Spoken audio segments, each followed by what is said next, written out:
ಯಾರಾದರೂ 60 ವರ್ಷ ತುಂಬಿದ ನಂತರ ಒಳಗೆ ಆರೋಗ್ಯವಾಗಿದ್ದಾರೆಯೇ ಎಂದು ನೀವು ಎಂದಾದರೂ ಯೋಚಿಸಿದ್ದೀರಾ? ಅದು ವೈದ್ಯರ ವರದಿಯ ಮೊದಲು ಅವನ ದೇಹವು ತನ್ನನ್ನು ತಾನು ಬಹಿರಂಗಪಡಿಸಿಕೊಳ್ಳುತ್ತದೆ ಮತ್ತು ಆಶ್ಚರ್ಯಕರವಾಗಿ ಈ ಚಿಹ್ನೆಗಳು ವ್ಯಾಪಕವಾಗಿ ವರದಿಯಾಗಿಲ್ಲ ಅಥವಾ ಹೆಚ್ಚಾಗಿ ಗಮನಕ್ಕೆ ಬರುವುದಿಲ್ಲ. ಇನ್ನು ಈ ವಿಡಿಯೋದಲ್ಲಿ ನಾನು 60ರ ನಂತರ ಸಂಪೂರ್ಣವಾಗಿ ಆರೋಗ್ಯವಾಗಿರುವುದರ 6 ಕೇಳಿರದ ಚಿಹ್ನೆಗಳ ಬಗ್ಗೆ ನಿಮಗೆ ಹೇಳಲಿದ್ದೇನೆ. ನಿಮ್ಮ ವಯಸ್ಸು ಅಲ್ಲ, ನಿಮ್ಮ ದೇಹವು ಇನ್ನೂ ನಿಮ್ಮನ್ನು ಬೆಂಬಲಿಸುತ್ತಿದೆ ಎಂಬುದನ್ನು ಅರ್ಥ ಮಾಡಿಕೊಳ್ಳಿ. ಕೊನೆಯವರೆಗೂ ವಿಡಿಯೋವನ್ನು ವೀಕ್ಷಿಸಲು ಮರೆಯದಿರಿ, ಏಕೆಂದರೆ ಕೊನೆಯ ಚಿಹ್ನೆಗಳು ಹೆಚ್ಚಾಗಿ ಜನರು ಜೀವನವನ್ನು ಎಂದಿಗೂ ಅರ್ಥ ಮಾಡಿಕೊಳ್ಳುವುದಿಲ್ಲ. ನೀವು ಬೆಳಿಗ್ಗೆ ಮಾಡುವ ಮೊದಲ ಕೆಲಸದಿಂದ ಪ್ರಾರಂಭಿಸೋಣ. ಅದು ನೀರು ಕುಡಿಯುವುದಾಗಲಿ ಅಥವಾ ಇಲ್ಲವೋ, ಬಾಟಲಿಯನ್ನು ತೆರೆಯುವುದು ಅಥವಾ ಬಕೆಟ್ ಎತ್ತುವುದು, ನಿಮ್ಮ ಕೈ ಹಿಡಿತವು ನಿಮ್ಮ ಹೃದಯದ ಆರೋಗ್ಯದ ರಹಸ್ಯವನ್ನು ಬಹಿರಂಗಪಡಿಸುತ್ತದೆ ಎಂದು ನೀವು ಎಂದಾದರೂ ಯೋಚಿಸಿದ್ದೀರಾ? ಹೌದು, ನಮ್ಮ ಮೊದಲ ಸೂಚಕವೆಂದರೆ ನಿಮ್ಮ ಹಿಡಿತ ಇನ್ನೂ ಬಲವಾಗಿದೆ, ಕೈಬಲವು ಆರೋಗ್ಯವಾಗಿದೆ ಎಂದು ನೀವು ಹೇಳಬಹುದು. ಅದಕ್ಕೂ ಆರೋಗ್ಯಕ್ಕೂ ಏನು ಸಂಬಂಧ? ಆದರೆ ವಿಜ್ಞಾನವು ನಿಮ್ಮ ಕೈ ಹಿಡಿತದ ಬಲವು ನಿಮ್ಮ ಒಟ್ಟಾರೆ ದೇಹದ ಬಲದ ಬಯೋಮಾರ್ಕರ್ ಎಂದು ಹೇಳುತ್ತದೆ. ನೀವು 60ರ ನಂತರವೂ ನೀರಿನ ಬಾಟಲಿಯ ಮುಚ್ಚಳವನ್ನು ಯಾವುದೇ ಸಹಾಯವಿಲ್ಲದೆ ಸುಲಭವಾಗಿ ತೆರೆಯಬಹುದು. ಬಕೆಟ್ ಎತ್ತುವಾಗ ಅಥವಾ ಪತ್ರಿಕೆ ಓದುವಾಗ ನಿಮ್ಮ ಕೈಗಳು ಅಲುಗಾಡದಿದ್ದರೆ ಮತ್ತು ನಿಮ್ಮ ಹಿಡಿತ ಬಲವಾಗಿದ್ದರೆ ಇದು ತುಂಬ ಒಳ್ಳೆಯ ಸಂಕೇತ. ಎಂದರೆ ನಿಮ್ಮ ನರಮಂಡಲ ಮತ್ತು ಸ್ನಾಯುಗಳು ಇನ್ನೂ ಪರಸ್ಪರ ಪರಿಪೂರ್ಣ ಸಮನ್ವಯದಲ್ಲಿವೆ ಎಂದು ಅರ್ಥ. ವೈದ್ಯರು ಈಗ ಹಿಡಿತದ ಬಲವನ್ನು ದೀರ್ಘಾಯುಷ್ಯದ ಗುಪ್ತ ಅಳತೆ ಎಂದು ಪರಿಗಣಿಸುತ್ತಾರೆ. ಸಂಶೋಧನೆಯು ತಮ್ಮ ಹಿಡಿತವನ್ನು ಕಳೆದುಕೊಳ್ಳಲು ಪ್ರಾರಂಭಿಸುವ ಜನರಿಗೆ ಹೃದಯ ಕಾಯಿಲೆ ಇರುವ ಅಪಾಯ ಹೆಚ್ಚಾಗುತ್ತದೆ. ಆದ್ದರಿಂದ ಮುಂದಿನ ಬಾರಿ ನೀವು ಯಾರಿಗಾದರೂ ಕೈ ಕುಲುಕಿದಾಗ ಅವರು "ಓ, ನಿಮ್ಮ ಹಿಡಿತ ತುಂಬ ಚೆನ್ನಾಗಿದೆ" ಎಂದು ಹೇಳುತ್ತಾರೆ. ನೀವು ಇನ್ನೂ ಯುವಕರಂತೆ ಕಾಣುತ್ತಿದ್ದರೆ ನೀವು ಮಾನಸಿಕವಾಗಿ ಸದೃಢರಾಗಿದ್ದೀರಿ ಎಂದು ಅರ್ಥ. ಈಗ ನೋಡೋಣ ನಮ್ಮ ನಿಯಂತ್ರಣ ಕೊಠಡಿ ಅಂದರೆ ನಮ್ಮ ಮೆದುಳಿನ ಬಗ್ಗೆ ಮಾತನಾಡೋಣ. ಜನರು ಹೆಚ್ಚಾಗಿ ಹೇಳುತ್ತಾರೆ, ವೃದ್ಧಾಪ್ಯ ಬಂದಿದೆ. ಆದರೆ ಪ್ರತಿಯೊಂದು ಮರೆವು ವೃದ್ಧಾಪ್ಯದ ಸಂಕೇತವೇ. 2ನೆಯ ಚಿಹ್ನೆಯನ್ನು ಅನ್ವೇಷಿಸೋಣ. ನಮ್ಮ 2ನೆಯ ಚಿಹ್ನೆ ನೆನಪು ನೋಡಿ. 60ರ ನಂತರ ಸಾಂದರ್ಭಿಕವಾಗಿ ನಿಮ್ಮ ಕನ್ನಡಕವನ್ನು ಮರೆತು ಬಿಡುವುದು ಅಥವಾ ಯಾರೊಬ್ಬರ ಹೆಸರನ್ನು ತಕ್ಷಣ ನೆನಪಿಸಿಕೊಳ್ಳದಿರುವುದು ಸಾಮಾನ್ಯ. ವೈದ್ಯಕೀಯವಾಗಿ ಇದನ್ನು ಹಿರಿಯರ ಕ್ಷಣ ಎಂದು ಕರೆಯಲಾಗುತ್ತದೆ. ಆದರೆ ನಿಜವಾದ ಆರೋಗ್ಯ ಸಮಸ್ಯೆ ಎಂದರೆ ಇಂದು ಯಾವ ದಿನ ಎಂದು ನಿಮಗೆ ನೆನಪಿದೆಯೇ? ನೀವು ಮಾರುಕಟ್ಟೆಗೆ ಹೋಗುವ ದಾರಿಯನ್ನು ಮರೆತಿಲ್ಲದಿದ್ದರೆ ನಿಮ್ಮ ಔಷಧಿ ಸಮಯವನ್ನು ನೆನಪಿಸಿಕೊಳ್ಳಿ ಮತ್ತು ಹಳೆಯ ಸ್ನೇಹಿತರನ್ನು ನೆನಪಿಸಿಕೊಳ್ಳಿ. ನಿಮ್ಮ ಸಂಭಾಷಣೆಯ ಸಂದರ್ಭವನ್ನು ನೀವು ನೆನಪಿಸಿಕೊಂಡರೆ ಅಭಿನಂದನೆಗಳು. ನಿಮ್ಮ ಮೆದುಳಿನ ಕೋಶಗಳು ಅಥವಾ ನರಕೋಶಗಳು ಇನ್ನೂ ಸಂಪೂರ್ಣವಾಗಿ ಸಕ್ರಿಯವಾಗಿವೆ. ಬುದ್ಧಿಮಾಂದ್ಯತೆ ಅಥವಾ ಅಲ್ಝೈಮರ್ನಂತಹ ಕಾಯಿಲೆಗಳು ನಿಮಗೆ ಬರುವುದಿಲ್ಲ ಎಂಬುದಕ್ಕೆ ಇದು ಪುರಾವೆಯಾಗಿದೆ.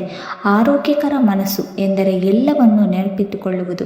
ಆರೋಗ್ಯಕರ ಮನಸ್ಸು ಎಂದರೆ ಮುಖ್ಯವಾದುದನ್ನು ಪ್ರಕ್ರಿಯೆಗೊಳಿಸುವುದು. ನಿಮ್ಮ ಮೊಮ್ಮಕ್ಕಳ ಕಥೆಗಳನ್ನು ನೀವು ನೆನಪಿಸಿಕೊಳ್ಳಬಹುದಾದರೆ ಮತ್ತು ಹಳೆಯ ಕಥೆಗಳನ್ನು ಆನಂದದಿಂದ ಹೇಳುತ್ತಿದ್ದರೆ ಅದು ಮಾನಸಿಕ ಸದೃಢತೆಯ ಸಂಕೇತವಾಗಿದೆ.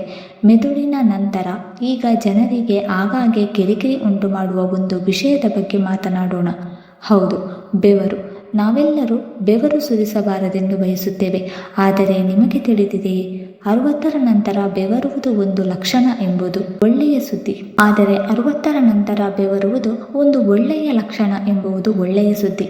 ಕಡಿಮೆ ತಿಳಿದಿರುವ 3ನೆಯ ಲಕ್ಷಣವೆಂದರೆ ನಾವು ವಯಸ್ಸಾದಂತೆ ನಮ್ಮ ಚರ್ಮದ ಕೆಳಗಿರುವ ಬೆವರು ಗ್ರಂಥಿಗಳು ಸಂಕುಚಿತಗೊಳ್ಳಲು ಪ್ರಾರಂಭಿಸುತ್ತದೆ ಅಥವಾ ಚಟುವಟಿಕೆಯನ್ನು ಕಡಿಮೆ ಮಾಡುತ್ತದೆ. ಇದರಿಂದಾಗಿಯೇ ಅನೇಕ ವೃದ್ಧರು ಶಾಖದಲ್ಲಿಯೂ ಬೆವರು ಸುರಿಸುವುದಿಲ್ಲ. ಇದು ಎಚ್ಚರಿಕೆಯ ಸಂಕೇತವಾಗಿದೆ. ಎಂದರೆ ದೇಹದ ತಂಪಾಗಿಸುವ ವ್ಯವಸ್ಥೆಯು ವಿಫಲಗೊಳ್ಳುತ್ತಿದೆ. ಇದು ಶಾಖದ ಹೊಡೆತದ ಅಪಾಯವನ್ನು ಹೆಚ್ಚಿಸುತ್ತದೆ. ಆದರೆ ನೀವು ಸ್ವಲ್ಪ ವೇಗವಾಗಿ ಓಡಲು ಪ್ರಯತ್ನಿಸಿದರೆ, ನೀವು ಬೆಟ್ಟ ಹತ್ತುತ್ತಿದ್ದರೆ, ನಿಮ್ಮ ಮನೆ ಗುಡಿಸುತ್ತಿದ್ದರೆ ಅಥವಾ ಮೆಟ್ಟಿಲುಗಳನ್ನು ಹತ್ತುತ್ತಿದ್ದರೆ ಮತ್ತು ನೀವು ಬೆವರು ಸುರಿಸುತ್ತಿದ್ದರೆ ಅದು ಸಂತೋಷ ಪಡಬೇಕಾದ ವಿಷಯ. ಇದರ ಅರ್ಥ ನಿಮ್ಮ ದೇಹವು ತನ್ನ ತಾಪಮಾನವನ್ನು ಹೇಗೆ ನಿಯಂತ್ರಿಸಬೇಕು ಎಂದು ತಿಳಿದಿದೆ. ನಿಮ್ಮ ಚರ್ಮದ ರಂಧ್ರಗಳು ತೆರೆದಿರುತ್ತದೆ ಮತ್ತು ಮುಖ್ಯವಾಗಿ ಬೆವರು ಬಿಡುಗಡೆಯಾಗುತ್ತದೆ. ದೇಹದಿಂದ ವಿಷಕಾರಿ ವಸ್ತುಗಳು ಹೊರಹಾಕಲ್ಪಡುತ್ತದೆ. ಆದ್ದರಿಂದ ಮುಂದಿನ ಬಾರಿ ನೀವು ನಡೆಯಲು ಹೋದಾಗ ನಿಮ್ಮ ಶರ್ಟ್ ಒದ್ದೆಯಾದರೆ ಚಿಂತಿಸಬೇಡಿ.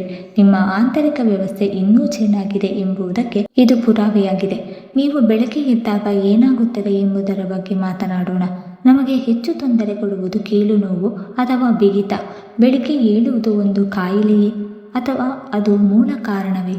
ನಾವು ವಯಸ್ಸಾದಂತೆ ಬೆಳಿಗ್ಗೆ ಎದ್ದ ತಕ್ಷಣ ಸ್ವಲ್ಪ ಬಿಗಿತ ಅನುಭವಿಸುವುದು ಸಾಮಾನ್ಯ.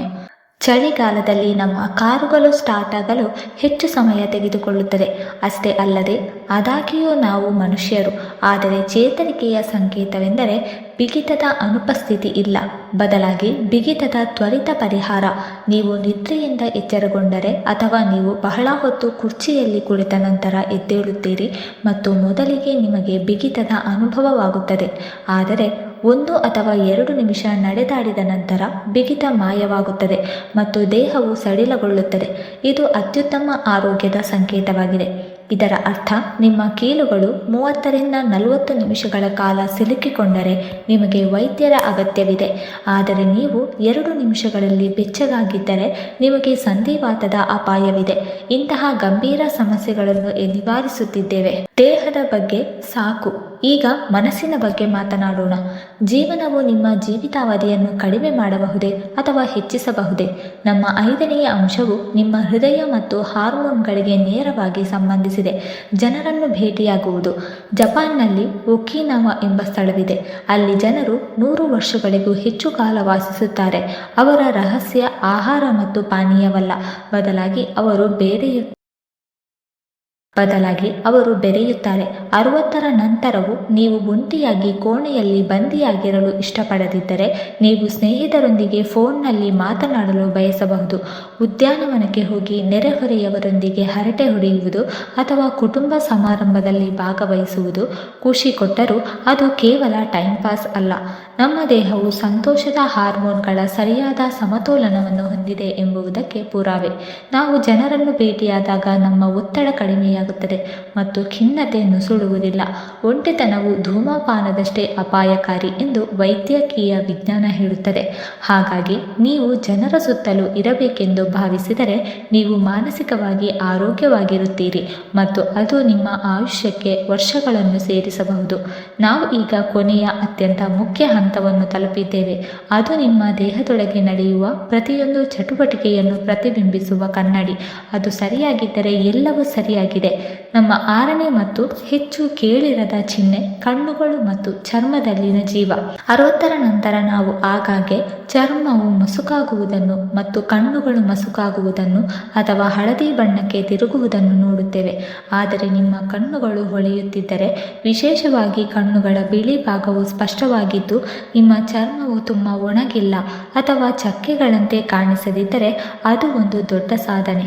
ಏಕೆಂದರೆ ನಿಮ್ಮ ಕಣ್ಣುಗಳಲ್ಲಿನ ಹೊಳಪು ನಿಮ್ಮ ಯಕೃತ್ ಸರಿಯಾಗಿ ಕಾರ್ಯನಿರ್ವಹಿಸುತ್ತಿದೆ ಮತ್ತು ನಿಮಗೆ ರಕ್ತಹೀನತೆ ಇಲ್ಲ ಎಂದು ಸೂಚಿಸುತ್ತದೆ. ಚರ್ಮ. ನಿಮ್ಮ ಚರ್ಮವು ಸ್ವಲ್ಪ ತೇವಾಂಶ ಮತ್ತು ಹೊಳಪನ್ನು ಉಳಿಸಿಕೊಂಡರೆ ನೀವು ನಿರ್ಜಲೀಕರಣಗೊಂಡಿಲ್ಲ ಎಂಬುದಕ್ಕೆ ಇದು ಪುರಾವೆಯಾಗಿದೆ. 60ರ ನಂತರ ನಿಮ್ಮ ದೇಹವು ನೀರನ್ನು ಕಳೆದುಕೊಳ್ಳುತ್ತದೆ. ಶಕ್ತಿಯನ್ನು ಹಿಡಿದಿಟ್ಟುಕೊಳ್ಳುವ ನಿಮ್ಮ ಸಾಮರ್ಥ್ಯ ಕಡಿಮೆಯಾಗುತ್ತದೆ. ಇದು ನಿಮ್ಮ ಮೂತ್ರಪಿಂಡಗಳ ಮೇಲೆ ಪರಿಣಾಮ ಬೀರುತ್ತದೆ. ಆದಾಗ್ಯೂ ನಿಮ್ಮ ಚರ್ಮವು ಹೊಳೆಯುತ್ತಿದ್ದರೆ ನಿಮ್ಮ ಆರೋಗ್ಯವು ಸುಧಾರಿಸುತ್ತಿದೆ ಎಂದು ಅರ್ಥ. ನಿಮ್ಮ ಪೋಷಣೆ ಮತ್ತು ಜಲಸಂಚಯನ ಮಟ್ಟಗಳು ಸಂಪೂರ್ಣವಾಗಿ ನಿಯಂತ್ರಣದಲ್ಲಿವೆ. ಈ ಚಿಹ್ನೆಯು ನೀವು ನಿಮ್ಮ ಶಾಂತತೆಯನ್ನು ಕಳೆದುಕೊಳ್ಳುತ್ತಿಲ್ಲ ಎಂದು ಸೂಚಿಸುತ್ತದೆ. ಬದಲಿಗೆ ನಿಮ್ಮ ದೇಹವು ಪೋಷಕಾಂಶಗಳನ್ನು ಸರಿಯಾಗಿ ಹೀರಿಕೊಳ್ಳುತ್ತಿದೆ. ಇದು ದೀರ್ಘಾಯುಷ್ಯದ ಅತ್ಯಂತ ಗೋಚರ ಪುರಾವೆಯಾಗಿದೆ. ಆದ್ದರಿಂದ ಸ್ನೇಹಿತರೆ, ಈ 6 ಲಕ್ಷಣಗಳು ಇದ್ದರೂ ನೀವು ಅನಾರೋಗ್ಯದಿಂದ ಬಳಲುತ್ತಿಲ್ಲ, ಆದರೆ ಸೂಪರ್ ಫಿಟ್ ಎಂದು ಕಿರುಚುವ ಗಮನಿಸದ ಚಿಹ್ನೆಗಳು. ಬಲವಾದ ಹಿಡಿತ ಮೋಸಗಾರನಲ್ಲ. ನಿಷ್ಠಾವಂತ ನೆನಪು ಶ್ರಮದಿಂದ ಬೆವರುವುದು, ಬೇಗನೆ ಚೇತರಿಸಿಕೊಳ್ಳುವುದು, ಪ್ರೀತಿ ಪಾತ್ರರನ್ನು ನೋಡುವ ಭಯಕ್ಕೆ ಮತ್ತು ಹೊಳೆಯುವ ಕಣ್ಣುಗಳು ಮತ್ತು ಚರ್ಮ. ಈಗ ನೀವು ನನಗೆ ಕೇಳಬಹುದು, ಈ 6 ಲಕ್ಷಣಗಳಲ್ಲೂ ನಿಮ್ಮಲ್ಲಿ ಎಷ್ಟು ಗುಣಲಕ್ಷಣಗಳಿವೆ ಎಂದು ಪ್ರಾಮಾಣಿಕವಾಗಿ ಕಮೆಂಟ್ ಮಾಡಿ ಹೇಳಿ. ನಿಮ್ಮಲ್ಲಿ 3 ಸಹ ಇದ್ದರೂ ನೀವು ತುಂಬ ಒಳ್ಳೆಯವರು ಮತ್ತು ನಿಮ್ಮಲ್ಲಿ 6 ಇದ್ದರೆ ನಮಗೆ ಸ್ಫೂರ್ತಿ. ನಿಮ್ಮ ಮನೆಯಲ್ಲಿ ಯಾರಾದರೂ ವೃದ್ಧರಿದ್ದರೆ ದಯವಿಟ್ಟು ಈ ವಿಡಿಯೋವನ್ನು ಅವರೊಂದಿಗೆ ಹಂಚಿಕೊಳ್ಳಿ. ಅವರಿಗೆ ಇದು ಅರ್ಥವಾಗುತ್ತದೆ. ಅವರು ಎಷ್ಟು ಫಿಟ್ ಎಂದು ತೋರಿಸಲು ಈ ಆತ್ಮವಿಶ್ವಾಸವೇ ಅವರಿಗೆ ನಿಜವಾದ ಔಷಧ.